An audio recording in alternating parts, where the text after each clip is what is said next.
It's the SeizeYourBusiness.com podcast with Tony Rourke and Kevin O'Flaherty. SeizeYourBusiness.com, making you money. Share it on Facebook, share it on LinkedIn, Twitter, our blogs, YouTube videos. Listen to our podcast, getting so hot that it's burning up the stereo. Welcome to the SeizeYourBusiness.com podcast, coming to you from our speakeasy in lovely downtown Downers Grove, Illinois. Today, our guest is Christi Murphy from First Advantage Mortgage. Our hosts are Kevin O'Flaherty from O'Flaherty Law Firm and myself, Tony Rourke, from ADR Business Resource Group. If you find this podcast helpful, or if you just want to help us out, we would appreciate it if you would review us on iTunes and even share our podcast on social media. So without further ado, I'll hand this over to Kevin.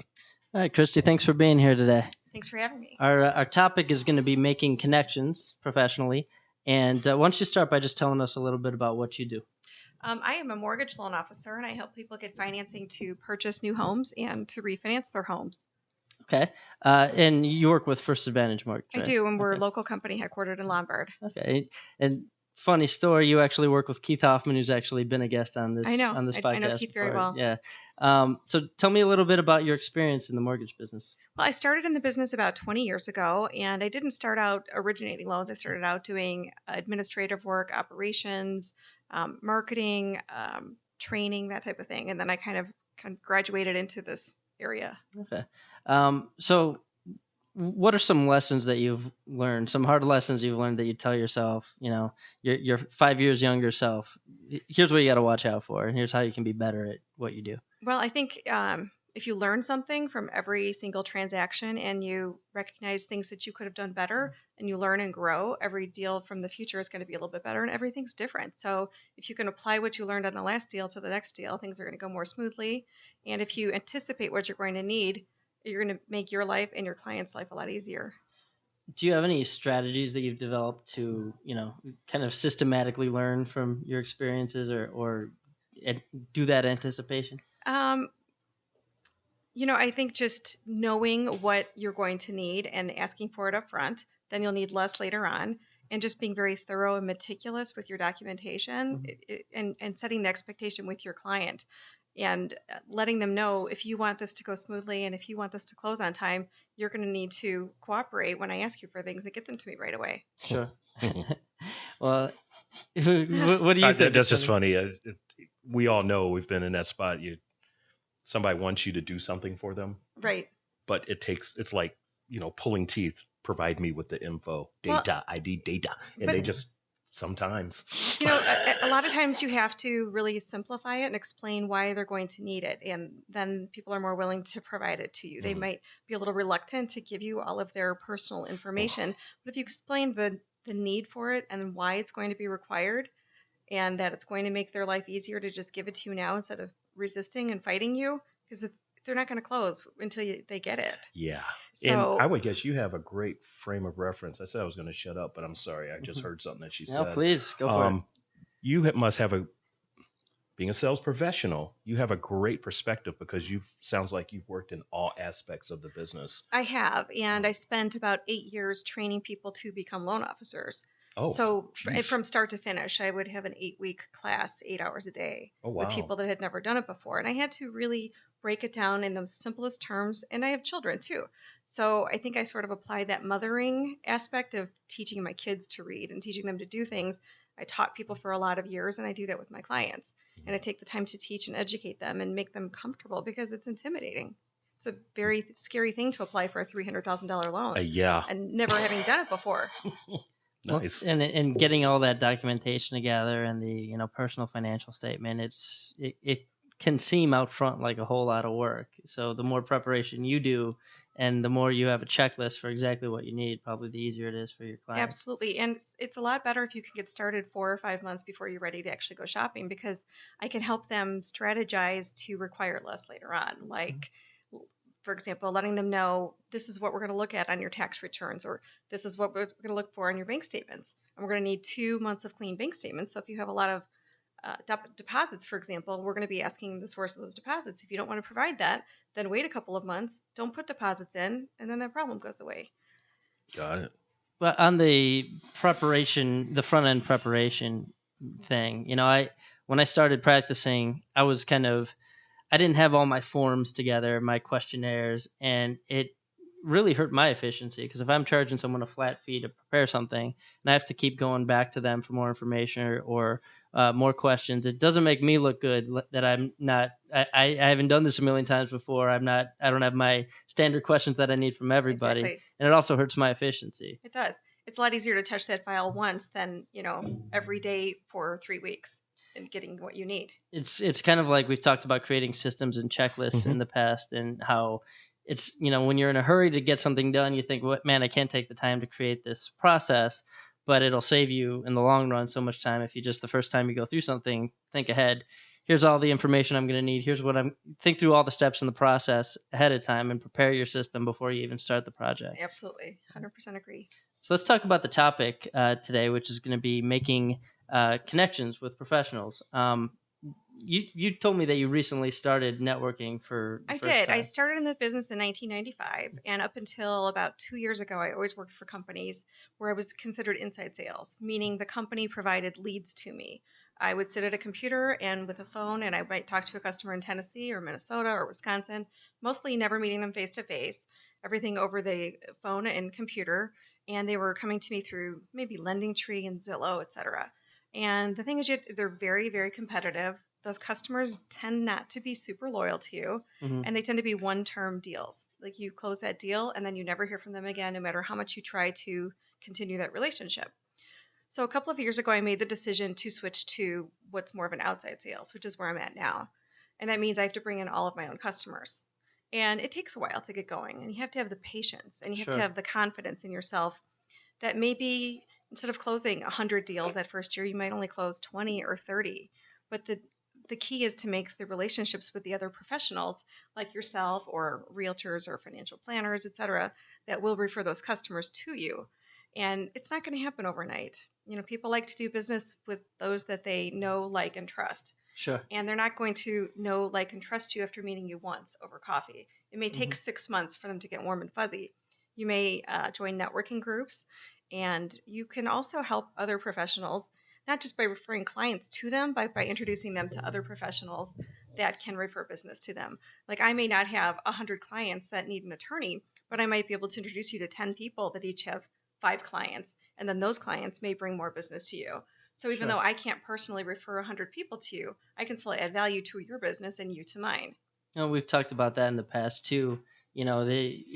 Maintaining your referral partnerships, and there's a lot of situations, Christy, in our relationship.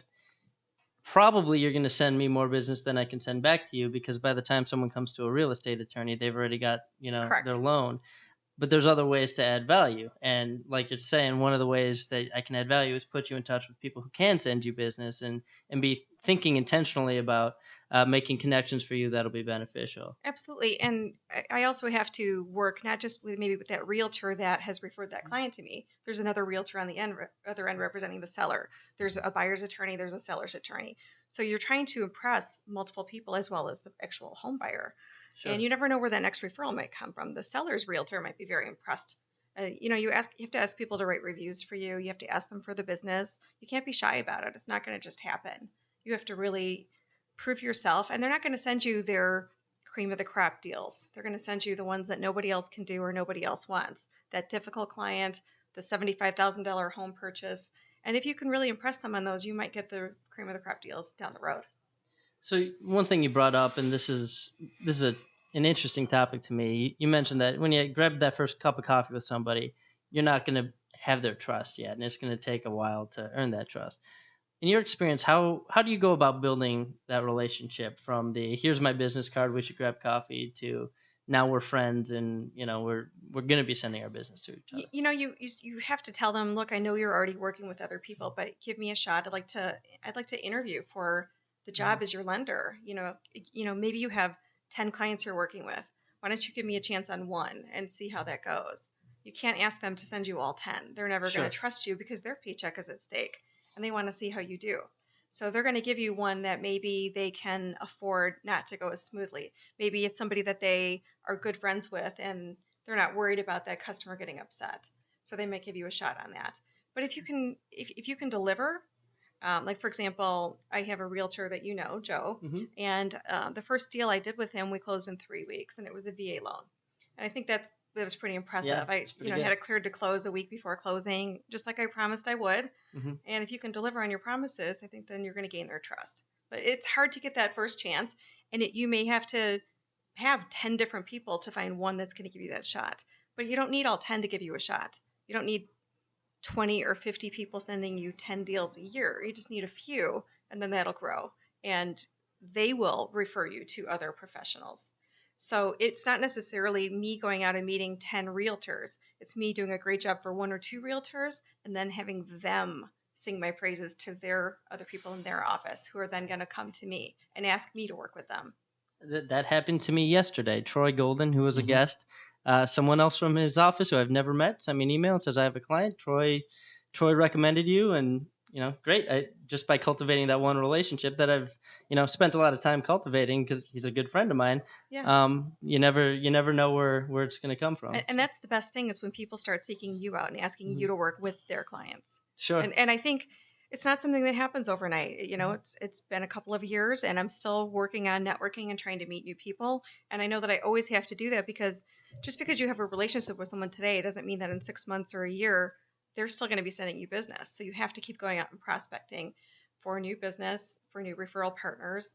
And you have to have your short-term goals. What am I going to do this month? Your quarterly goals, your annual goals, maybe a 3-year plan, a 5-year plan, a 10-year plan. Well, and the thing about making connections for people, so, I might not have a referral for you today, but I always have 2 or 3 people I can connect you with. And that's a really easy way to add value to somebody that's adding value to you. So if you send me a referral, if I can't trade that referral with you, at least I can put you top of mind with other people and put you in connection with good people. And I'm trying to train a sales team right now, and that's been a struggle. But one of the systems that I use in that training is a spreadsheet where we keep track of everyone that is in your universe that's a professional. You should be adding a certain amount of value back to them, and we actually created a point system. So Sure. putting someone in contact, it's worth less than giving them a referral, but it's worth something. It absolutely is. It might be the lowest thing, as opposed to inviting them to a group you're in or doing a seminar with them, or giving that referral, but it adds up. And if someone puts you in contact with enough people, they're top of mind, and it's a really good low cost thing that you can do to help people out. Sure. Another thing that I've learned is when you put really good people in contact with each other, you can form a power group. If I've got an accountant I work with and a financial advisor I work with, and I'm working with them separately, I can't give back to the financial advisor all the business that he or she has given me, because people come to the financial advisor says, I need an estate plan, and then I refer them out to the accountant, and then the accountant refers them to the financial advisor. So it's kind of, if we can work as a group, I can keep up with referrals, as opposed to, if it's just a one-off between me and a financial advisor, that financial advisor is going to be sending me business, and I'm not going to be able to keep up. Well, and it's good to have multiple people even in the same industry, because not everybody's going to click with whichever person you might prefer that you would like to work with. Yep. But I might have a realtor up in the northwest suburbs, and maybe I have one in the far south suburbs, and I have maybe one in the western suburbs. Same thing with attorneys, insurance professionals, financial planners. And you have to sometimes figure out which one is going to click best with your client, personality wise or geography wise, or who's going to have the patience to work with somebody that might be a little bit more difficult or challenging, or need a little extra hand holding. If I know somebody's going to need a lot of extra hand holding, I might refer them to one person over another. Or if I know somebody's going to be, very easy to work with, and just want to do everything by email or text, then maybe I find someone that likes to work that way and connect them together. And just working off of what you've been talking about with having a group, and I wish we could show everybody that, but the whiteboard in there, I don't know what went on in there. Yeah. I wasn't around that day, but if you look at the whiteboard, and I think that was probably you. You were involved with that somehow. Me and Scott Mathis and one other guy that we're friends with. And you've got all kinds of names up there, all kinds of industries, and then they have industries even broken out, and that's the point, What we were doing, so in the speakeasy, we have a little conference room, and there's a giant wall with a whiteboard. and we were preparing something for the city of Downers Grove, or the village of Downers Grove, for downtown management to give out to people that are starting businesses. It's kind of a business resource guide. So here's how you start a business in Downers Grove. And we were just, what we were doing, and the reason we had all those different professions, we were thinking about the professions we want to include in that list of resources. So, and that was a way that I was going to try to add value to some of the people I'm friends with, to include them in this guide. I might not be able to give them a referral, but they can be in my, guide of how to start a business in Downers Grove. And, the people I was doing that with are people that I was put in connection with by other people, and we formed a little team to get that together. So nice. Not something I'd be able to do on my own. So. No, that's great. And the different events that you have, like here or at Valley Doyle, or the different things, I try to bring people to those too, because it may help my friend that I'm bringing, because maybe they're in a totally different industry and they may meet somebody, or may help you.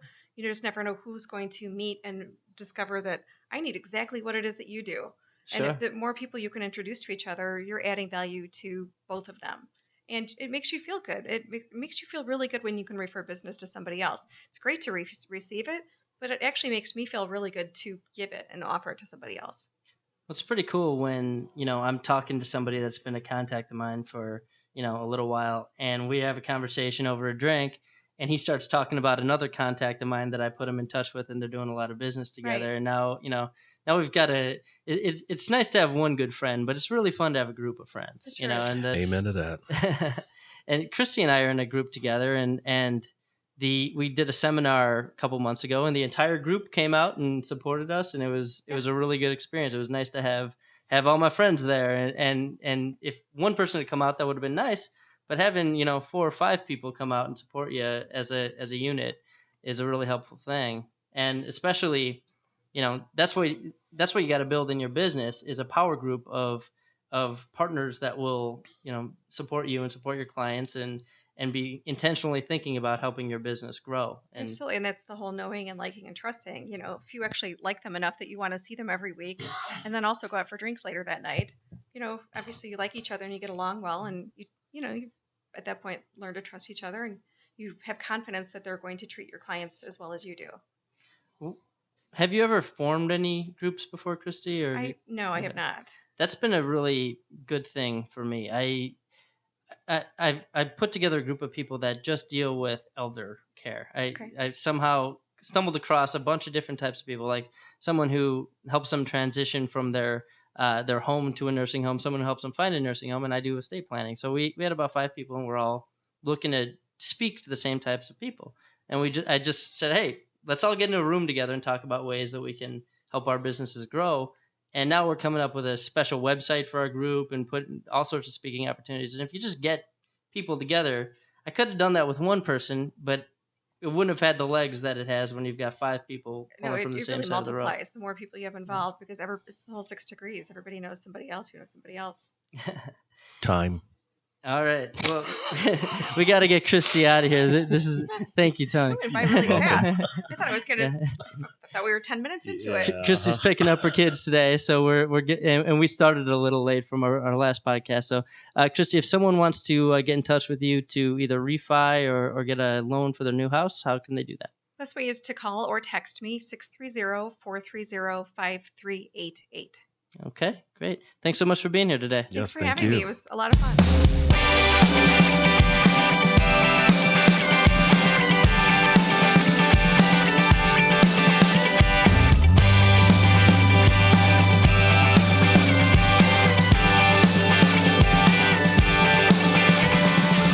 Fast forward Sunday morning when we flash back to Saturday.